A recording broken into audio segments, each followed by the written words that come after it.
जाते जाते हम एक बात जरूर बताना चाहेंगे। हम सिर्फ अपने देव के लिए एक योग्य पत्नी नहीं ढूंढ रहे हैं, उसके साथ साथ वसुधा के लिए एक अच्छा सा लड़का ढूंढने की जिम्मेदारी भी हमारी है। और जैसे ही हमारी खोज पूरी हो जाएगी, हम खुद प्रेस को इनवाइट करेंगे। लेकिन तब तक के लिए आप कोई भी अफवाह पर विश्वास मत कीजिए। याद रखिए, देवांश सिंह चौहान के लिए उसकी मां की पसंद ही आखिरी पसंद होगी।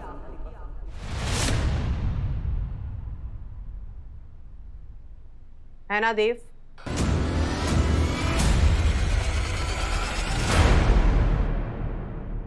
जी मां साहब।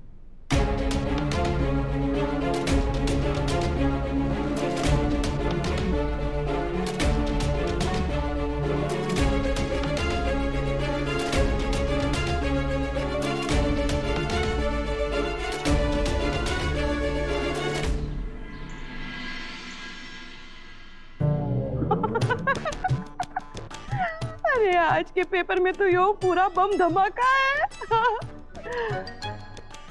पक्का घर के बाकी सारे लोग इसी धमाके के चक्कर में कहीं गए हैं, और मारे को साथ में क्यों ना ले गए। अब मैं क्या करूं? मारे को भी पूरा ड्रामा देखना है। मयूर जी को फोन कर लेती हूँ।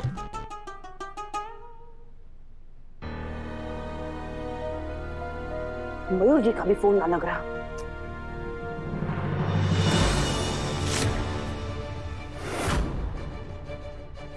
अरे आप सब लोग कहाँ गए थे?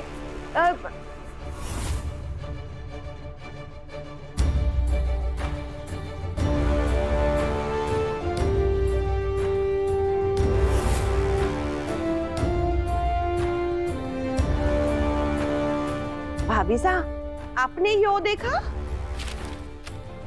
दिव्या, ऐसी हालत में तुम्हें टेंशन नहीं लेना चाहिए। तुम जाओ और अपने कमरे में आराम करो। अभी तुम भी दिव्या के साथ जाओ।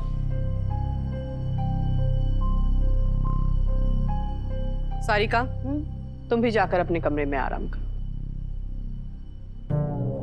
भाभी साहब मारे को आराम करने के लिए कह रही है।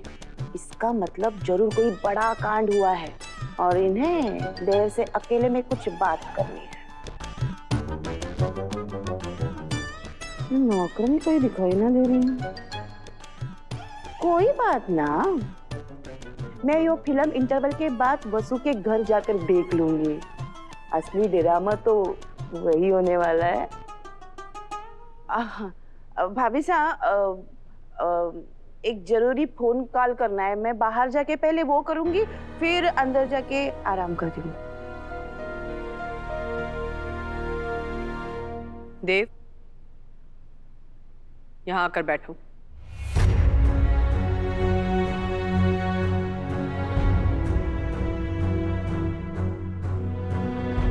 आज जो कुछ भी हुआ उसके बारे में ज्यादा सोचने की जरूरत नहीं है। हमें तुम पर पूरा भरोसा है देव। अभी से एक बार गलती हो सकती है, पर तुमसे कभी नहीं। लेकिन वो रिपोर्टर गलत नहीं था। वो सही कह रहा था कि तुम एक पब्लिक फिगर हो, तो तुम्हें अपनी निजी जिंदगी में भी सतर्क रहना चाहिए। छवि बिगड़ने में ज्यादा देर नहीं लगती है देव, इसलिए इस बात का ख्याल रखना। अब तुम अपने कमरे में जाओ और निश्चिंत होकर आराम करो।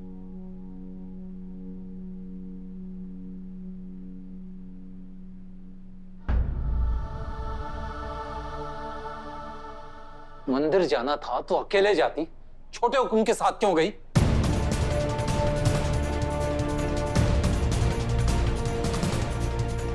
बस सच बोल वसु, छोटे हुक्म और तू सिर्फ दोस्त है ना, या उससे भी आगे कुछ है? चांद तारों को साक्षी मानकर मैं तुमसे अपने दिल की बात कहना चाहता हूं। आई लव यू वसुधा सोलंकी।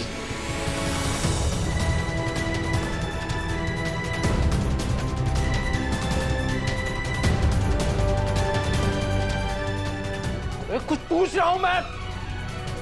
कसम खा मारे और बता, खारे और छोटे हुक्म के बीच क्या चल रहा है?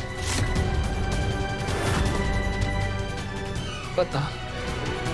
झूठी कसम कैसे खाऊं बाबू साहब?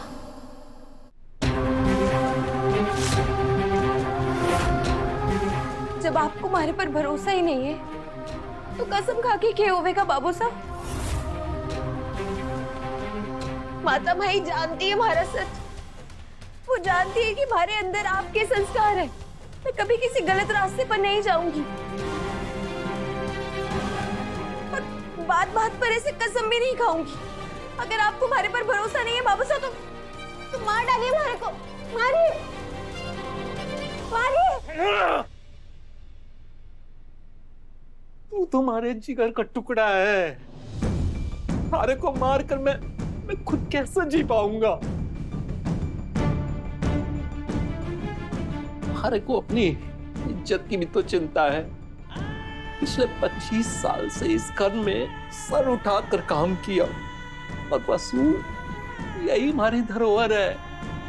उस धरोहर को थारे को संभालना है। कुछ भी हो जावे वसु, मालिकों के प्रति अपनी सेवा भाव में कलंक ना लगने देना।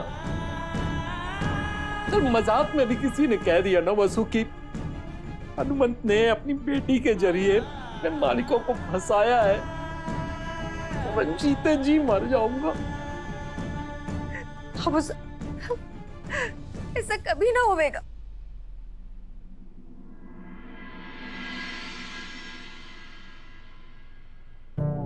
अपने ड्राइवर बाप ने उल्लू बना गई नौकरानी, पर हमारा दिमाग बड़ा तेज है। मैं जान गई हूँ, समझ गई हूँ। कसम नाली इसका मतलब के अखबार वाली फोटो सच्ची है। हाँ, वसुधा सोलंकी और देवान सिंह चौहान के बीच कुछ नैना मुझमें चल रहा है।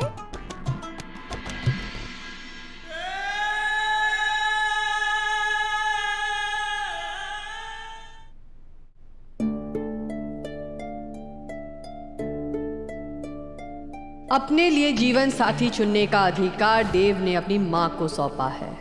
इसीलिए देव की पत्नी सिर्फ हम ढूंढेंगे। जिसका डर था वही हुआ।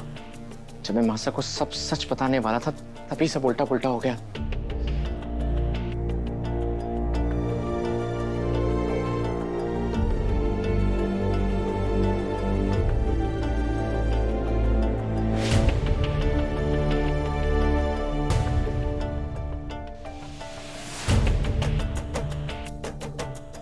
न्यूज़पेपर के ऑफिस से आने के बाद भी वसु घर पर नहीं आई।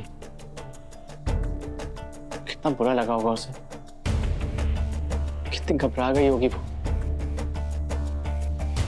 और पता नहीं काकू उसे क्या क्या बोल रहे होंगे।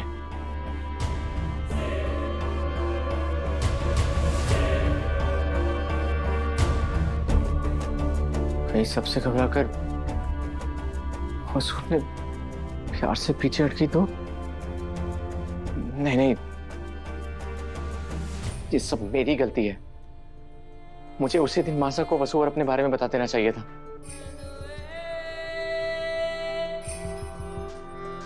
लेकिन अभी भी देर नहीं हुई है। मैं अभी के अभी जाकर मासा को सब सच बता दूंगा। मासा मुझसे बहुत प्यार करती है और मेरे लिए वसु को अपना ही लेंगी।